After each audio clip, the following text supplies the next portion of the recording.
Okay, everybody, this is chapter 10 of the Arnie book. We're going to talk about the court system, and we're going to kind of go over the federal court system and the state court system, and then ultimately talk about the Supreme Court in each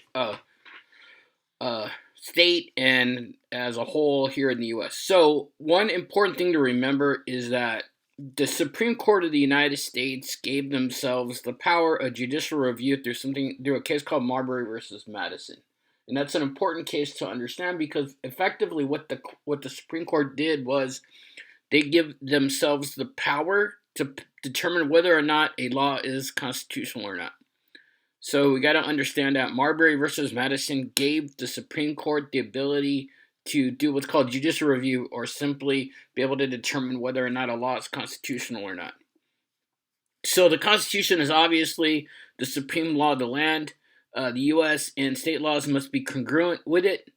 Um, the Constitution gives powers to the legislative branch, the judicial branch, and the executive branch.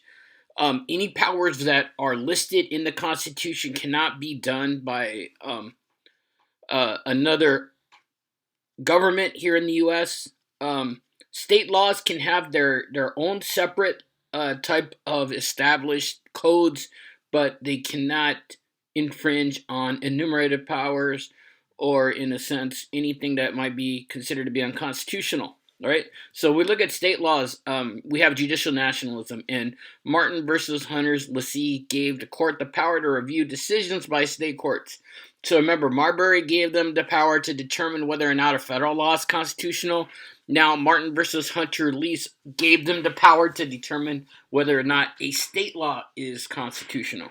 So, you can probably see this is the ultimate power here in the courts in the United States, in my opinion. So usually these Supreme Court justices come from upper middle class backgrounds, upper class families. With the exception of Sonia Sotomayor, who came from modest backgrounds in the Bronx of New York, and so on. So that whole confirmation process that we've seen here has gotten to be very, very political. All right, the Senate has the power to approve presidential nominees, as we have learned. And that whole business about kind of vetting a Supreme Court justice has become very, very political ever since the 1980s, right? One of the most intense ones was the hearing of Clarence Thomas, who is currently on the court. He had some allegations of sexual harassment, and that came up in his confirmation hearing. Ultimately, he was confirmed.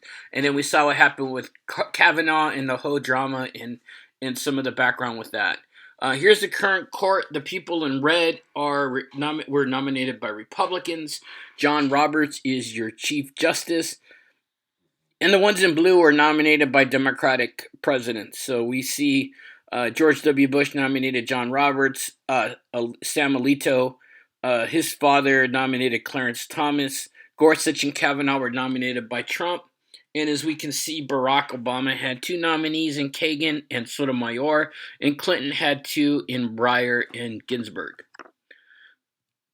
One thing that we need to understand, too, is that in order to confirm a Supreme Court justice, you need 50 votes to be able to do that, because obviously if there's a 50-50 tie, the vice president's going to break it.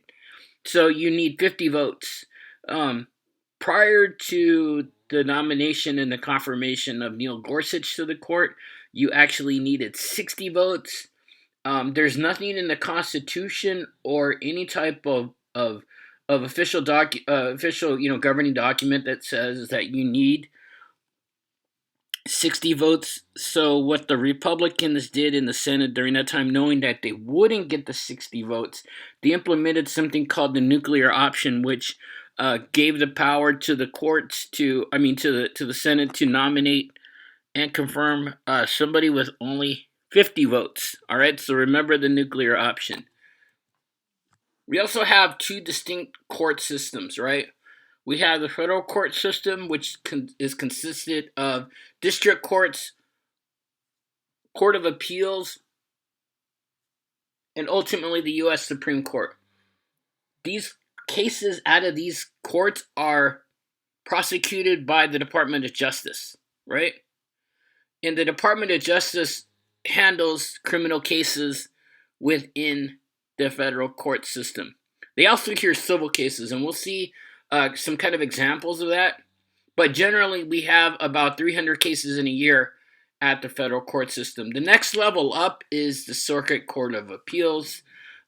So if you do not get the relief that you want on the district court level, you can appeal your case. You can't just appeal your case because you lost. You have to have a constitutional argument or a constitutional question within your case. You have to try to show that your constitutional rights were violated. These circuit courts don't hold new trials or accept new evidence. They only determine whether or not there is evidence that a constitutional privilege might have been violated. About 90% of cases end at this level. So here's a good illustration of the federal court system here in the U.S. As you can see at the very bottom, we have the district courts, which involve bankruptcy courts, tax courts. The district courts that I talked about, there's 94 of them. We have one here in San Diego that is right down on Front Street. We have the Federal Court of Federal Claims. So if you want to sue civilly, you would do that. Then we have the Foreign Intelligence Service Court of Review and the United States Court of International Trade. Here is a graphic of the geographical boundaries of the United States Court of Appeals.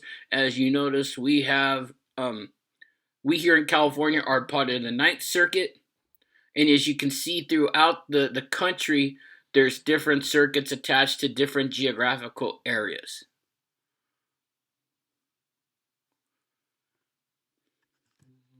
So the United States Supreme Court is the final interpreter of all matters with regards to the Constitution, federal law, treaty, as well as state law, right?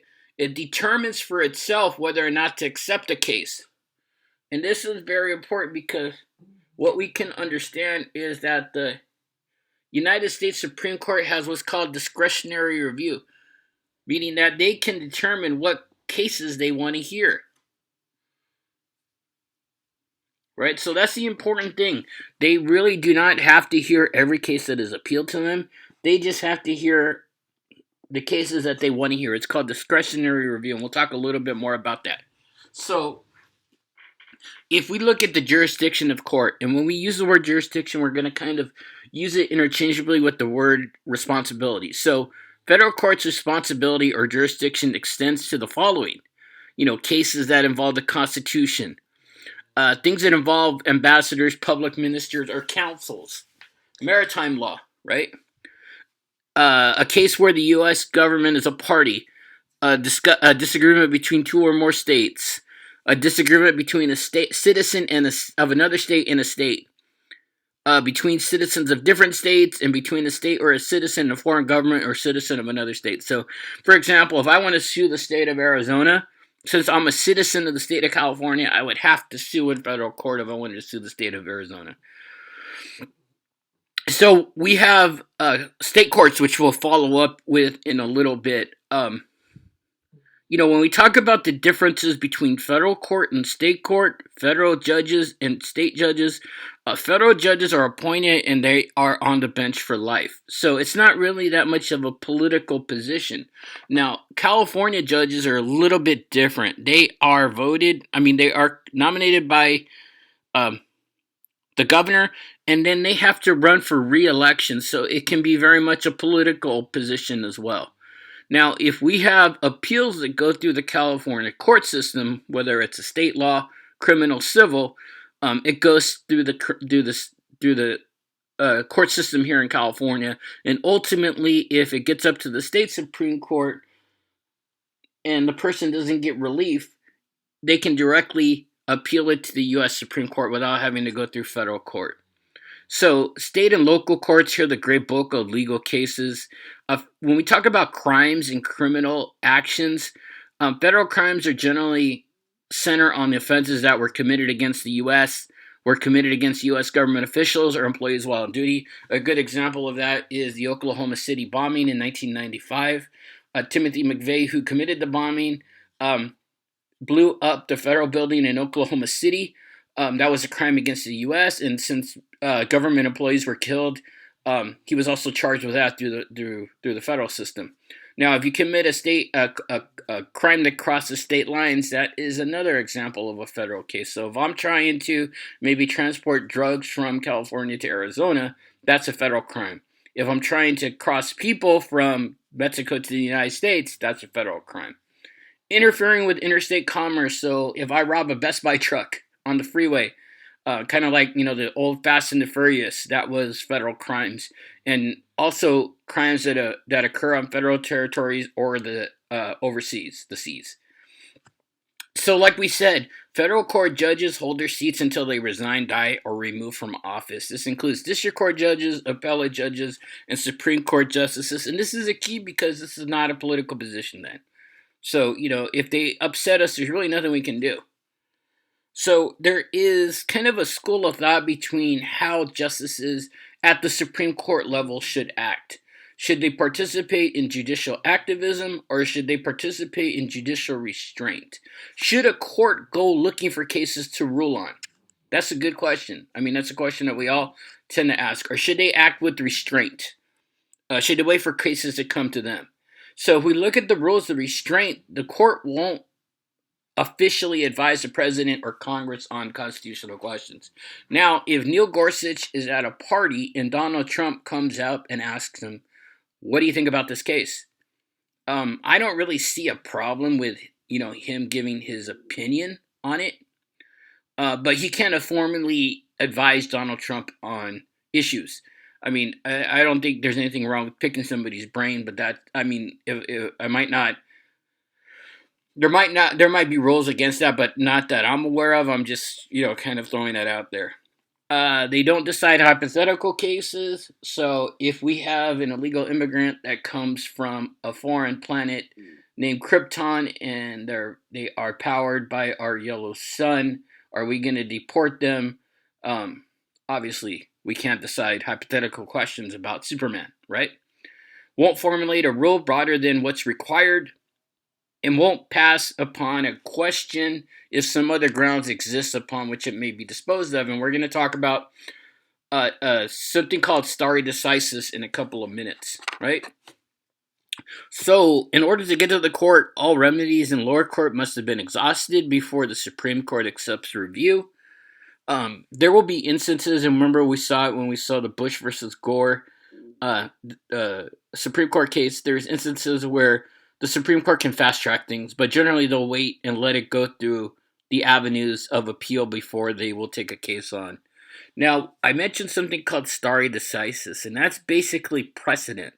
So if there's already a case established that has made a decision about a certain constitutional issue, usually the courts will invoke stare decisis or precedent, meaning let the decision stand. What that does is the court decides, okay, we've already heard this case, so we really don't need to hear it again. That might involve something like, say, for instance, there is a court case that wants to resegregate schools. Stare decisis would say that the Supreme Court would have to find that to be already decided in the case of Brown versus Board of Education. Now, are they required to follow precedent? Not necessarily, right? So there's been kind of a talk about Roe versus Wade being rolled back. And is it okay for the court to make a decision that overrides Roe versus Wade? Obviously, right? But if, some of these people that are nominated stay true to their word, they're not going to mess with precedent and just leave things how they are with regards to Roe versus Wade. We'll talk a little bit more about that when we get to civil rights. So one of the things that is kind of talked about with regards to how the court should make decisions is, should they use original intent or should they shape the Constitution to represent modern needs, right? So Neil Gorsuch and Brett Kavanaugh called themselves originalists, meaning that they were going to stick to try to interpret the Constitution how they believe the founders laid it out. So, I mean, that's kind of a difficult thing to do when you think about it because our times have changed a lot. So, in the deciding of a court case at a constitutional law level, should original intent be used, or should wisdom be used? Should we try to shape the Constitution to meet modern needs? It's more of an ideological view But I tend to agree that we need. I tend to believe that we need to shape the Constitution and look at constitutional law as as trying to apply it to modern times. Now, do courts rule the nation? Obviously, they do. Um, we have a growing reliance on courts. Our whole thing now is if we don't get what we want, we sue. We have nearly 1 million lawyers practicing in the U.S. Over 250 cases are begin in federal court each year. Only about 10% go to trial. Right? More than 50 cases are appealed each year up the chain. The Supreme Court of the United States receives about 8,000 appeals each year, but only hears about 200 to 300 cases. Now, some of these cases might be duplicated, but they only hear about 200 of that 8,000 cases that are appealed to them. So you can see that they have a lot of power with their discretionary review. Now, when we talk about the cases that do not go to court, usually that involves some type of plea bargaining. Plea bargaining means if you're charged with a crime, usually the prosecutor and your defense attorney can get together and decide whether or not to ask you to plead to a lesser charge.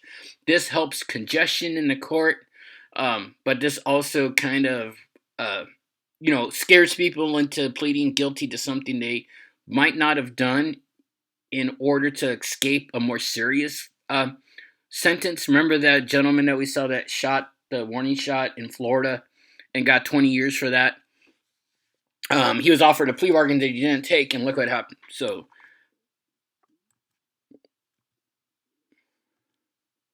here's some famous Supreme Court cases, and this should help you when you decide to try to do your Supreme Court paper. Remember, you can't do Plessy, Brown, or Roe.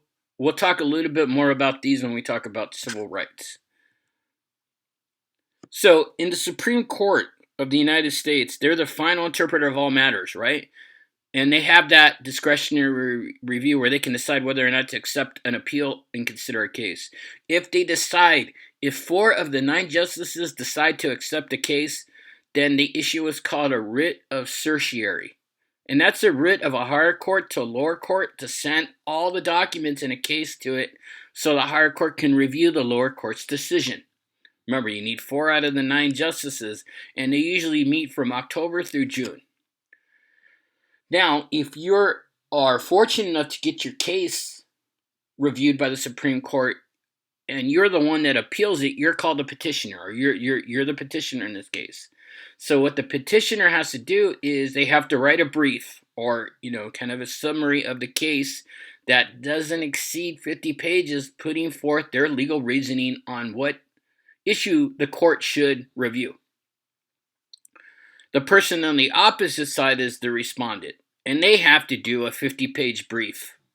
Now, 50 pages may seem a lot, but when you're talking about a complex legal argument, that might not be enough. So the petitioner, which is the person bringing the case, does a 50-page brief, and then the respondent, the person on the other side, does a 50-page brief, right? If the United States is involved in the case, they're represented by the Solicitor General. If they're not involved in the case, the Solicitor General can also file a brief on behalf of the government, giving them their position, right? So sometimes the court will give permission to groups that have a stake in the outcome, but do not have a direct stake in the outcome, but are interested in it. They may file what's known as an amicus curiae, or a friend of the court brief. Kind of giving their argument and their own take about the situation. So, say for instance, we have a gun law issue, and the government has decided to ban guns, and it goes up to the Supreme Court. So, the Supreme Court conceivably can ask the NRA to give a brief about their feelings on what should be done. So, it could be an interest group, it could be a person. As long as it's somebody that doesn't really have a direct stake in the outcome, the court can ask them to file what's called an amicus curiae. And like I said, the Solicitor General will usually argue cases in which the U.S. government is a party. If they're not a party, they can still give their take. So when we have all the briefs filed and it's time to go to court, oral arguments are given. Each side has 30 minutes to present the case. They're not required to use the entire time, but you think about it, 30 minutes Goes by pretty quick, right? So you have to be concise, accurate, and on point. The petitioner will argue first, then the respondent, and then lastly the petitioner will go again if there needs to be a rebuttal. So when oral arguments are concluded, the justices get together. Don't get so caught up on the dates. We're actually going to kind of look at this point. When each justice is finished speaking, the Chief Justice will cast their first vote, and then they'll go in descending order to the most junior justice. So Chief Justice John Roberts will cast the first vote, and then each person will vote all the way down to Kavanaugh, who will have the final vote because he is the most junior justice. Now, we have things called majority opinions, dissenting opinions, and concurring opinions. Now, first of all, if a justice recuses themselves in a case, meaning they have maybe an interest in the case and they have a conflict of interest and they need to kind of distance themselves from that, there's a possibility of a tie vote. If there is a tie vote, the decision of the lower court stands. Now, a majority opinion, the most senior judge in the majority will assign a person to write the majority opinion, giving their explanation of their legal reasonings on why they found the decision a certain way. In turn, you can also have a concurring opinion. So that'll be somebody in the majority that agrees with the majority, but for a different reason. So, say for instance, there is a civil rights law. The majority of the justices found that some law was a violation of the Fifth Amendment, but I'm a justice. I agree with the majority, but I think it's a violation of the 14th Amendment, so I can give my take on it. And then we have the dissenting opinion. The dissenting opinion is the opinion of the judges expressing disagreement with the majority opinion of what gives rise to its judgment. We talked about precedent. And let's talk a little bit about the path to the Supreme Court. So, one of the more famous cases that has come out in recent history is United States versus Windsor, right? This case struck down Section 3 of DOMA. DOMA was the Defense of Marriage Act, which tried to say that marriage is only a union between a man and a woman, and the word spouse could only apply to opposite sex couples. So let's take a look at this. Windsor and Spire were a same-sex couple that lived in New York, and they were legally married in Toronto, Canada in 2007. In 2008, New York recognized their marriage following a court decision. Now remember, that's at the state level, not at the federal level. Spire died in 2009, leaving her entire estate to Windsor. Now, Spire was a big investor in IBM. So what does that tell you? She had a lot of money. Windsor sought to claim the federal estate tax exemption for surviving spouses. She was barred from doing so because of DOMA, which said a spouse was only applied to marriages between a man and a woman. Now, the IRS found that the exemption did not apply to same-sex marriage because, remember, same-sex marriage was not legalized at the federal level. So they denied Windsor's claim and asked her to pay $363,000 in estate taxes. Now, some of the arguments on same-sex couples being treated differently come out of the fact that marriage just provides certain benefits to people, whether it's taxation, bankruptcy law, and so on. We'll get into that in a little bit. But on October 6, 2012, Barbara Jones, who was a district court judge, ruled that Section 3 of DOMA was unconstitutional under the due process guarantees of the 14th Amendment and ordered the federal court to issue the tax refund, including interest. That was appealed to the Second Circuit Court of Appeals, who affirmed the decision of the lower court. The Bipartisan Legal Advisory Group was a group that was funded by the Catholic Church and the Mormon Church. They were the ones that were backing the attempt to prevent the legalization of same-sex marriage. So they asked the Supreme Court to review. The Supreme Court accepted the case and affirmed the lower court's decision that DOMA violated the 14th Amendment's Equal Protection Clause. And if you look at Anthony Kennedy's opinion, it really reflects what some of the things that opposite sex couples were having as far as advantages with being married. Provides protection under the bankruptcy code, taxes, health care at that time. Forces them to follow a complicated procedure to file their state and federal taxes jointly. It prohibits them from being buried together in veterans' cemeteries. One of the things also is advance directives or do not resuscitate. If somebody does not have an advance directive or a do not resuscitate, usually it's the spouse that decides whether, in a sense, to end care so the person can pass. If they're not married, I believe it goes to a surviving family member. But in this case, it wouldn't be the spouse because the spouse wasn't being recognized federally. So in a sense, you could see there was some instances with same-sex couples not having the same advantages as opposite-sex couples at the federal level. Justice Scalia, who passed away a few years ago, basically said that this is a state issue and that the court really had no jurisdiction or no responsibility in deciding this case. So eventually what happened was, since the majority believed that same-sex couples' rights were being violated, they were granted relief. So now same-sex marriage is legal federally and recognized federally. We can see right here the path of the federal case. It went in federal district court, then it was appealed to the Second District Court of Appeals, and eventually to the United States Supreme Court, so you can see the path. Now, let's talk a little bit about California, and this is going to tie up this chapter. So, in state cases, we have trial courts. Most of us are going to have some type of experience with the court system here in the United States and here in California, and more specifically here in California. So we have trial courts, and they're made up of, divorce court, civil court, criminal courts, probate, and the most common one that, knock on wood, we're all going to be visiting one time or dealing with one time, traffic court.